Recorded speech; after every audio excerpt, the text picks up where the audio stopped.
मदरसन सुमी, इसको लेकर के सवाल है विनीता बंसल जी का।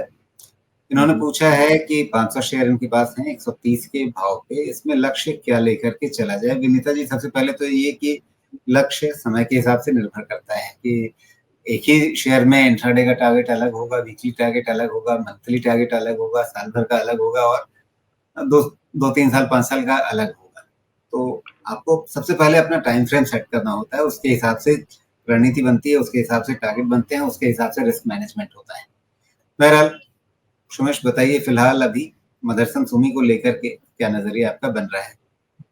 इनसे थोड़ी क्लैरिटी ले लीजिए, ये संवर्धन है कि मदरसन सुमी वायरिंग है? बिकॉज प्राइस तो संवर्धन मदरसन का लग रहा है मुझे। तो उन्होंने नाम तो लिखा है मदरसन सुमी, तो मदरसन सुमी वायरिंग ही हो जाएगा फिर। वो प्राइस मैच नहीं करेगा ना फिर, मुझे लगता है। जी, तो करंट प्राइस अगर मदरसन सुमी है तो ये 53 के आसपास का प्राइस चल रहा है, और अगर संवर्धन मदरसन है तो फिर उसका प्राइस 135 के आसपास चल रहा है, और मेरे इन्होंने हिसाब जो से अपनी वो खरीद भाव संवर्धन बताया है 130 है, तो फिर चलिए फिर ठीक है, हम संवर्धन मदरसन को लेकर के बात करते हैं उसी नजरिए से कि शायद इनसे नाम लिखने में ये थोड़ी सी गड़बड़ी हुई होगी, क्योंकि इसका पुराना नाम जो है वो मदरसन सुमी सिस्टम्स ही कह सकते हैं, तो शायद वही चढ़ गया हो जुबान पे। जी, तो विनीता जी, पहली चीज़ आप ये समझें कि मैं ना कोई टारगेट देता हूँ, ना कोई आपको स्टॉप लॉस देता हूँ।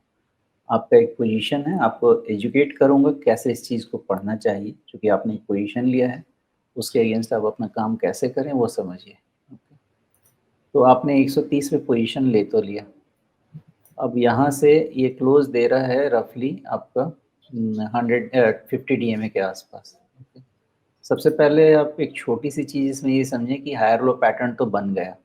तो एक थोड़ी देर पहले जैसे कर्ण जी ने एनालाइज किया था ना, तो उसको आप रिलेट कीजिए, जिसमें जैसे उनको मैंने समझाया कि किस प्राइस से उन्होंने देखा है।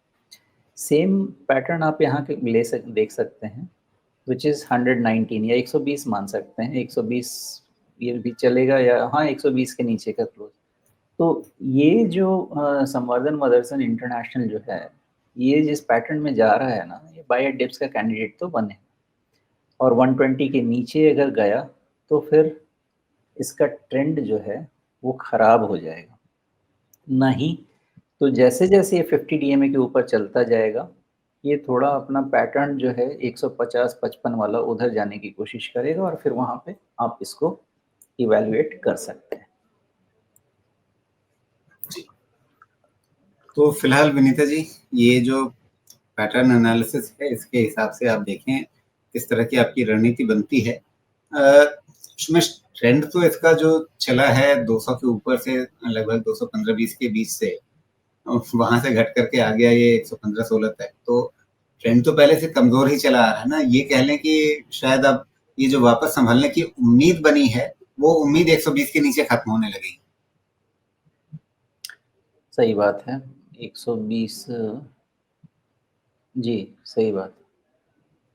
इसका 115 के आसपास फाइनल सपोर्ट बनता था, जहाँ से निकल के आ गया। तो अब 120 के नीचे क्लोज होना शुरू होगा तो ठीक नहीं होगा। 115 ये लगभग वही लेवल है जहां से इसने अप्रैल 2024 में चाल शुरू की थी। महत्वपूर्ण लेवल था और उसको अभी इसने रिस्पेक्ट दिया है, ये अपने आप में अच्छी बात समझ करके चलना चाहिए शायद। जी बिल्कुल, रिकवरी मोड में ही है, इसलिए ऐसा भी मतलब ब्लाइंड बुलिश नहीं होना है इस पे हर लेवल पे इवैल्यूएट